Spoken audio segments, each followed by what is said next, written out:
नए नियम और पुराने नियम को हम सभी जानते हैं, परंतु क्या आप जानते हैं कि नए नियम और पुराने नियम के बीच की घटना क्या है?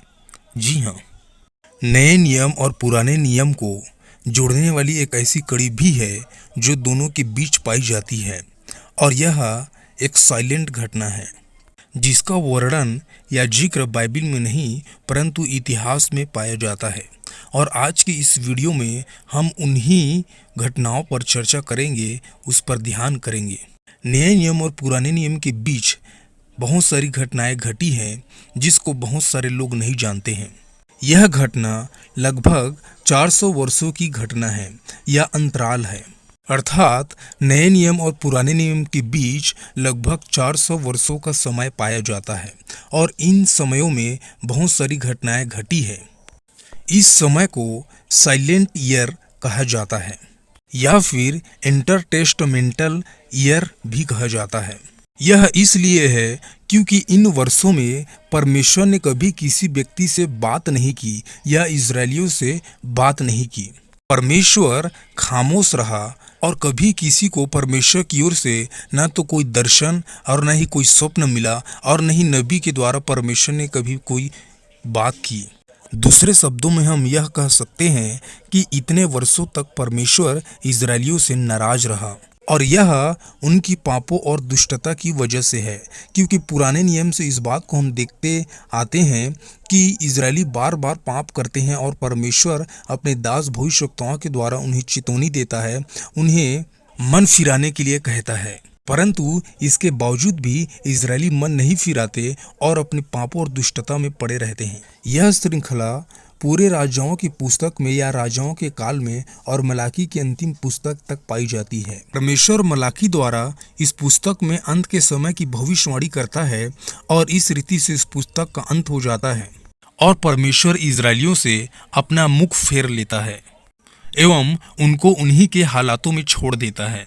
अब ये सारी घटनाएं इतिहास में उन 400 वर्षों के दरमियान घटती है। सबसे पहली घटना जो पाई जाती है वो है यूनान का साम्राज्य। यूनान का महान शासक अलेक्जेंडर द ग्रेट, जिसकी कीर्ति पूरी दुनिया में फैली हुई थी। यह इजराइल पर भी शासन किया, हुकूमत किया, इजरायलियों पर आक्रमण करके उनको अपने अधीन कर लिया और अपना गुलाम बना लिया, और 356 से लेकर के 323 ईसा पूर्व तक उसने शासन किया। यह राजा सिकंदर महान भारत के कुछ क्षेत्रों में भी शासन किया।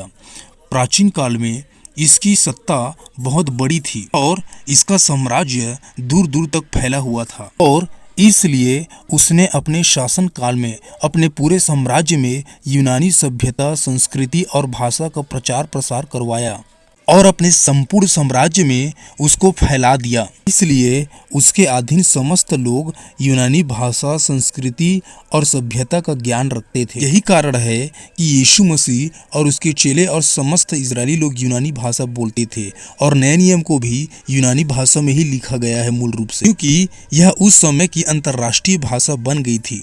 दूसरी जो घटना घटती है वो है रोमन का साम्राज्य। इन 400 वर्षों में नए नियम और पुराने नियम के बीच रोमन साम्राज्य का भी उदय होता है।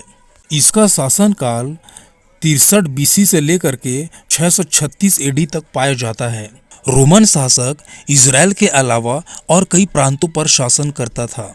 यीशु के समय या नए नियम काल में आपने रोमन लोगों के बारे में सुना ही होगा या पढ़ा ही होगा।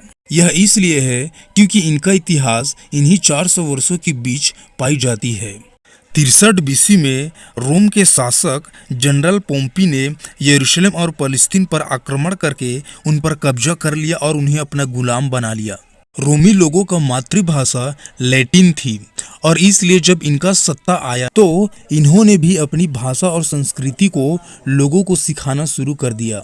इसलिए इजरायली लोग लैटिन भाषा को भी ज्ञान रखते थे। इस रीति से इजरायलियों की मूल भाषा इब्रानी और यूनानी शासक द्वारा फैलाया गया यूनानी भाषा और रोमी शासक द्वारा फैलाया गया लैटिन भाषा इन तीनों भाषा का ज्ञान इजरायली लोग रखते थे। उस समय के इजरायली लोग इन तीनों भाषाओं में बातें करते थे। तीसरी घटना जो इन 400 वर्षों के बीच पाई जाती है नए नियम और पुराने नियम के अंतराल में, वो है शास्त्रियों का उदय। नए नियम में आप शास्त्रियों के विषय में बहुत बार बहुत जगहों पर वर्णन पाते हैं, क्योंकि इनकी शुरुआत और उदय भी नए नियम और पुराने नियम के बीच हुई है, जिसका कुछ वर्णन या झलक हम एजरा की पुस्तक में देख सकते हैं। वास्तव में याजक और महायाजक ही शास्त्री हुआ करते थे, क्योंकि व्यवस्था को सिखाना, व्यवस्था का ज्ञान रखना और उनको पढ़ना इन्हीं का काम था। शास्त्रियों का काम इसके साथ ही साथ व्यवस्था की नकल करना भी होता था। शास्त्री अर्थात शास्त्र के ज्ञाता या विद्वान, और शास्त्र को पढ़ने का या उनकी नकल करने का अधिकार केवल याजकों और महायाजकों को था, अर्थात यही शास्त्री हुआ करते थे। इसके साथ ही साथ इन्हें वकील, न्यायी और रब्बी भी कहा जाता था, क्योंकि जितने भी कानूनी क्रियाकलाप और अधिकार है वो इन्हीं के पास थी। चौथी घटना जो पाई जाती है वो है फरीसी। जी हाँ, नए नियम में आप फरीसियों के विषय में बहुत बार पढ़ते हैं और बहुत जगहों पर इनका वर्णन मिलता है, परंतु कईयों को ये भी समझ में नहीं आता कि ये फरीसी लोग कौन हैं और कहाँ से आए हैं। तो मैं आप लोगों को बताना चाहता हूँ कि इनका इतिहास भी इन्हीं नए नियम और पुराने नियम के बीच के 400 वर्षों में पाई जाती है। फरीसी जो शब्द है, मूल इब्रानी भाषा के अनुसार इसका अर्थ होता है अलग किए हुए लोग। ये लोग यहूदा के गोत्र के लोग थे और मक्काबी के वंश के थे, जिसका वर्णन रोमन कैथोलिक बाइबिल के मक्काबी नामक पुस्तक में किया गया है। मक्काबी एक व्यक्ति का नाम था जिसका एक और नाम था यहूदा, उसे मक्काबी भी कहा जाता था। इस समय में यूनान का साम्राज्य 4 भागों में बढ़ गया था, जो कि उसके 4 सैनिक थे और एक सैनिक इजराइल पर शासन करता था, जो कि बहुत ही दुष्ट था। जैसे मिस्र में इजरायली लोग बहुत ही दुख उठाते और सताए जाते, वैसे ही स्थिति इनकी इस समय में भी थी। तो मक्काबी नामक एक व्यक्ति ने इजरायलियों को यूनान के अधीनता से छुटकारा देने के लिए या उन्हें आज़ाद करने के लिए कदम उठाया। उसने एक संगठन या समूह तैयार किया और उसने यूनान के राजा के विरुद्ध विद्रोह करना शुरू कर दिया। और आगे चल के इसी मक्काबी यहूदा के वंश के लोग फरीसी बने। उन्होंने धार्मिक रूप से इजरायलियों का उत्थान करने का बीड़ा उठाया। इस प्रकार से शास्त्री लोग लेवी के वंश के थे और फरीसी लोग यहूदा के वंश या गोत्र के थे। इस समय चूंकि इजरायली गुलामी में थे, तो उनकी स्थिति ऐसी हो गई थी कि किसी भी व्यक्ति पर उम्मीद ही नहीं किया जा सकता था कि वह उसको छुटकारा देगा। इसलिए जिसको अगुवाई होता था या फिर जिसको बोझ होता था वही आगे आता था। जैसे हम न्यायियों की पुस्तक में पढ़ते हैं कि कोई भी न्यायी उठ जाता था और वो इजरायलियों को छुड़ाता था, बचाता था। वैसे तो नियम के अनुसार व्यवस्था की शिक्षा देना केवल शास्त्रियों अर्थात याजकों और महायाजकों का काम था, परंतु इजरायलियों की धार्मिक स्थिति इतनी दयनीय हो गई थी और उनका पतन हो गया था कि जिसको परमेश्वर की ओर से अगुवाई हो और बोझ हो वह खड़ा हो सकता था। तो उन नए नियम और पुराने नियम के बीच के समयों में इन फरीसियों ने धार्मिक रूप से इजराइल का उत्थान किया और उनके धार्मिक जीवन को बनाए रखने में और उनका पालन करने में इन्होंने बहुत बड़ा योगदान प्रदान किया। नए नियम के आते आते इनकी जनसंख्या बहुत ही बढ़ गई थी, इसलिए हमें हर तरफ फरीसियों का ही वर्णन मिलता है। इस समूह के पास रिलीजियस पावर थी और ये मूसा के 5 ग्रंथों पर ज्यादा विश्वास करते थे। 5वीं घटना जो इस नए नियम और पुराने नियम के बीच घटी वो है सदूकियों का उदय। जिस रीति से हम नए नियम में शास्त्री और फरीसियों का वर्णन पाते हैं, उसी तरीके से हम सदूकियों का भी वर्णन पाते हैं।